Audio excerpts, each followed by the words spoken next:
Olá, neste vídeo eu quero conversar um pouquinho com vocês sobre alguns recursos e algumas estratégias que eu já utilizei nos últimos anos, inclusive até o ano passado, com as minhas turmas de educação infantil, das crianças da faixa etária de 5 anos, numa escola pública, para fazer a documentação pedagógica, né? Lembrando que a documentação pedagógica, ela não é um produto, né? E o portfólio que eu vou entregar ao fim do semestre, as avaliações que eu vou entregar para as famílias, a documentação pedagógica ela é composta por várias estratégias e vários recursos que a gente vai encontrando para documentar esses processos de aprendizagens das crianças, tá? E eu vou falar aqui de alguns, não são receitas, tá? Mas de algumas estratégias que eu encontrei para realizar esse processo com a minha turma de crianças, de modo que fosse significativo para elas, para as famílias e também para mim, de um modo que eu conseguisse realizar com os recursos que eu tinha.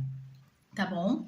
Então, antes de mostrar, né, os portfólios e todas as estratégias que eu utilizava, uma coisa que sempre me inquietou muito foi que essas documentações geralmente elas eram entregues para as famílias ao final do semestre e eu ficava me questionando sobre para quem que eu documento? Será que é só para as famílias? Que estratégias eu posso encontrar para que as crianças também possam participar desses processos, que elas tenham acesso e que tenha sentido para elas e que não seja algo entregue só em um determinado período? E outra coisa que me incomodava também é de não ter essa comunicação com as famílias em outros períodos que não fosse somente a entrega ali do parecer e das avaliações oficiais, digamos assim.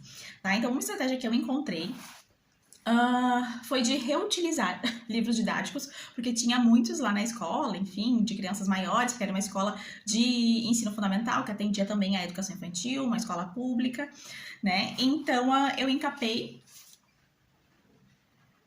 os cadernos e aqui eu fiz o diário do cotidiano com as crianças. E neste diário do cotidiano, as próprias crianças, né, iam fazendo seus registros conforme o que elas achavam interessante. Esse caderno ficava ao alcance delas. De vez em quando eu imprimia algumas fotos que eu considerava significativas de vivências que a gente tinha tido nos últimos dias e elas escolhiam quais fotos que elas iam colocar aqui, né? E aos poucos as crianças foram se apropriando desta estratégia e elas mesmas iam escolhendo e elegendo as formas que elas queriam então fazer esses registros aqui. Eu vou abrir e mostrar algumas páginas para vocês.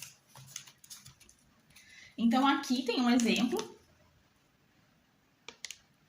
que vocês podem ver de fotos que as crianças iam colando. Também tem elementos da natureza que elas achavam interessante, encontravam na pracinha e queriam colocar ali para ficar registrado. Aqui tem mais, tem desenhos também.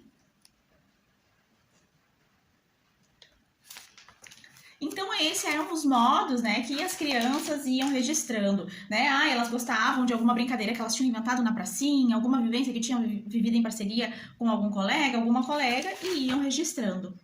E eu, muitas vezes, então, né, atuava como escriba das crianças, né, escrevendo quando elas queriam que eu escrevesse ou registrasse alguma coisa. Então, este caderno ficava lá numa estante e ficava acesso das crianças. Então, elas iam pegando para documentar vivências delas e eu também ia fazendo inferências, trazendo fotos para elas escolherem para colar. E claro que a gente tinha alguns combinados sobre como utilizar esse diário, mas era um processo que era para as crianças, ele não era entregue para ninguém ao final de algum período, era só nosso mesmo, tanto que hoje, né, ele está guardado comigo. Eu também tinha um caderno de registro das conversas e proposições das crianças, geralmente no final da semana, na sexta-feira, né, ali na roda de conversa, chegava e conversava com as crianças, perguntando como é que tinha sido a semana para elas, o que elas pensaram que foi mais significativo, o que teve naquela semana que elas gostariam de repetir, o que elas gostariam que não tivesse mais, e eu ia anotando e então para pensar no planejamento. E por vezes as crianças até chegavam em mim e diziam assim: prof, eu tive uma ideia de uma coisa que a gente pode fazer semana que vem. Eu acho que a gente pode fazer brigadeiro. Uma vez uma criança me disse, eu disse, tá, então eu vou pegar o caderno, a gente vai anotar, só que a gente tem que pensar quando que vai ser viável fazer isso, como é que a gente vai conseguir os ingredientes, se a gente vai pedir para cada família, para cada criança trazer uma moedinha e a prof vai no mercado comprar, se vocês vão trazer os ingredientes, né? A gente tem que pensar em tudo isso e daí a gente organiza. Então era esse o caderno aqui. E como vocês podem ver, então, eu ia escrevendo. Era um caderno que mais eu fazia os registros e inferências, mas era um caderno que as crianças sabiam, então, que elas podiam participar desse planejamento de um modo mais formal e que tinha lugar para registrar e validar essas ideias delas, tá? Eu ia fazendo a mediação, vendo o que era viável, o que não era viável, conversando, negociando, mas foi bem interessante também, né? Esse modo de registrar para ir pensando o planejamento como um processo junto às crianças. E também, quando a gente estava envolvida em algum projeto mais específico, que teve uma vez que as crianças queriam muito pesquisar sobre os insetos que tinham no pátio da escola, sobre os animais, eu fiz esse caderno aqui. Essa foto é de registro das crianças da minha turma, que foi o professor estagiário que estava comigo que registrou. E aqui, então, a gente ia colando, né, os registros do nosso processo de pesquisas e de descobertas acerca daquela temática, né? Então, a gente geralmente tinha esses 3 cadernos. Esse aqui, tanto eu quanto as crianças, a gente mexia, né? Esse aqui era mais sobre a minha mediação, mas era também um modo de registrar as aprendizagens e os processos das crianças, de maneira que ficasse à disposição delas e elas pudessem ter acesso quando queriam, tá? Esta era uma das estratégias, então, esses diários e esses cadernos que eu ia construindo junto às crianças para ficar à disposição delas. E os portfólios, eu vou mostrar aqui para vocês alguns, né, que eu chamava de percursos de aprendizagens do grupo de crianças, né, ou memórias de aprendizagens, as nossas experiências, descobertas, né. Aqui tem outro. Geralmente eu nomeava, né, de acordo com as vivências que a gente tinha tido. Bom, e a escola que eu trabalhava, como eu já falei, era escola pública e não tinha como imprimir esse material de várias páginas com fotos coloridas, um para cada criança. Então, qual foi a estratégia que eu encontrei? Eu combinei com a coordenação da escola que a gente ia imprimir um. E o que eu fazia com esse um? Geralmente, ao final do semestre, eu organizava um chá ou um piquenique para dar uma devolutiva para as crianças dessa documentação que eu tinha feito delas, tá? Além daquelas outras que eu acabei de mostrar. Então, elas viam antes das suas famílias essa documentação pronta.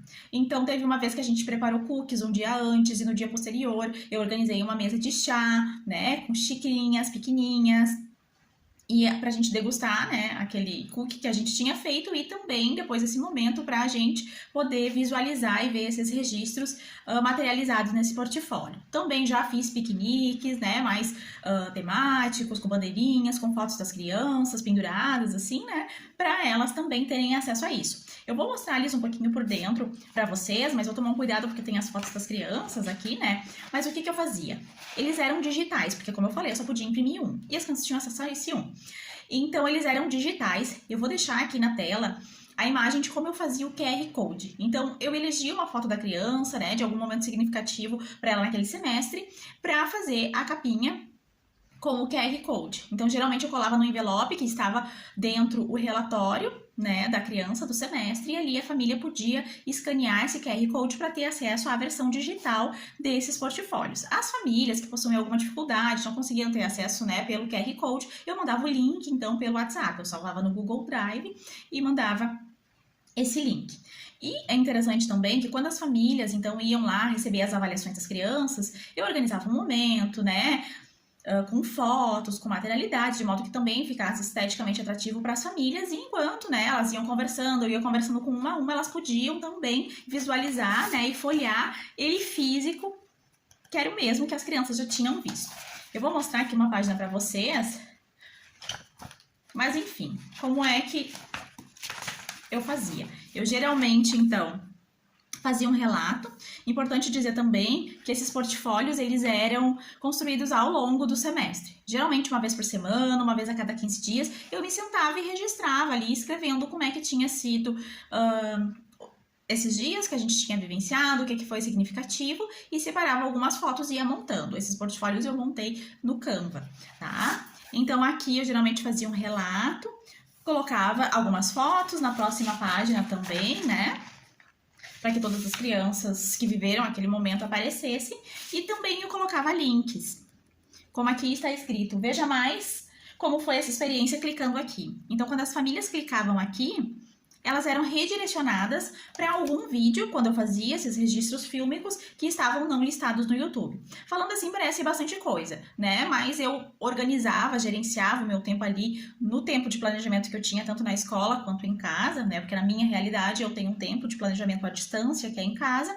Então, eu organizava um tempo, né, a cada 15 dias mais ou menos, para ir dando conta desses registros, né? Os vídeos que eram mais significativos, eu postava não listado no YouTube, separava as fotos, fazia os relatos e ia construindo pouco a pouco. De quando ia chegando o final do ano, eu já estava assim com ele bem encaminhado, né? Porque mais pro final do semestre a gente também tem que construir esses pareceres e eu também já tinha esses registros para pensar sobre o que eu ia falar sobre cada criança, tá? Porque eu estava ali com tudo bem documentado. E além disso, também outras estratégias que eu fui utilizando para ir me comunicando com as famílias durante o semestre, para elas não terem acesso a essa documentação somente no final, eu elaborava por vezes alguns cards assim, né? Eles eram de abrir, então. Estavam tipo livreto com informações que eu considerava relevantes das famílias saberem, que não precisariam esperar até o final do semestre para saber. Que nem esse aqui, por exemplo, era sobre a transição das crianças para o ensino fundamental, quais estratégias que a gente estava utilizando, né? Porque as famílias estavam bastante ansiosas que as crianças iam sair da educação infantil e iam para o ensino fundamental. Também, quando a gente fazia alguma proposta, né, com alguma discussão assim, de um cunho um pouco mais político, mais crítico, eu também fazia algum registro e mandava mais ou menos nesse formato para as famílias, mas não era sempre, né? Desculpa, era mais ou menos uma vez ao mês, dependendo conforme a necessidade. E eu também utilizava, vou deixar aqui para vocês na tela, estratégias como eu já criei exposições virtuais, criando sites para encaminhar os links para as famílias, para elas poderem ver alguns registros fotográficos de alguns momentos importantes que a gente tinha. Na época, isso há uns 2 anos atrás, eu construí esses sites na plataforma Wix. Hoje em dia já tá bem mais simples e intuitivo, porque dá para fazer até pelo próprio Canva, né? Dá para fazer assim em minutos, é super rápido mesmo. E se vocês quiserem um tutorial, eu também posso gravar mostrando como fazer esses sites pelo Canva, que também é um modo, né, de vocês poderem se comunicar com as famílias sem ter que imprimir um material, porque muitas vezes, né, a escola não tem recursos e a gente não tem como pagar uma impressão colorida ou coisas do tipo, tá? E também já fiz podcast com as crianças, porque eu percebia que elas contavam muitas histórias enquanto elas estavam brincando, enquanto elas estavam desenhando, e eu perguntei para elas se eu poderia gravar aquelas histórias e aquilo que elas estavam conversando. Então eu gravei, pedi autorização das famílias e coloquei numa plataforma de podcast e escutei com as crianças na escola, encaminhei para as famílias que quisessem escutar, né? Então a gente também pode utilizar assim dessas tecnologias para fazer esses registros e fazer parte da nossa documentação pedagógica, né? Nem sempre precisa ser só o portfólio no papel, né? Ou só aquela comunicação com as famílias, com as fotos, mas a gente também pode explorar outros recursos e eu me aventurava a fazer isso, porque muitas vezes não tinha como imprimir, né? Não tinha, então eu tinha que pensar nessas outras estratégias de modo que eu conseguisse manter essa comunicação e que essa documentação, né, não se resumisse somente a um portfólio no final do semestre, a um relatório avaliativo no final do semestre, né, ou alguma questão muito pontual que eu enviasse, mas que fosse algo contínuo, tanto para as crianças quanto para as famílias e que tivesse sentido para mim também, tá certo? Se vocês acharam que esse conteúdo contribuiu, eu convido a curtir, a se inscrever no canal. Se ficou com alguma dúvida ou tiver alguma sugestão ou quiser trocar experiência, contar como é pra ti, pode deixar aqui nos comentários. Meu muito obrigada e até o próximo vídeo.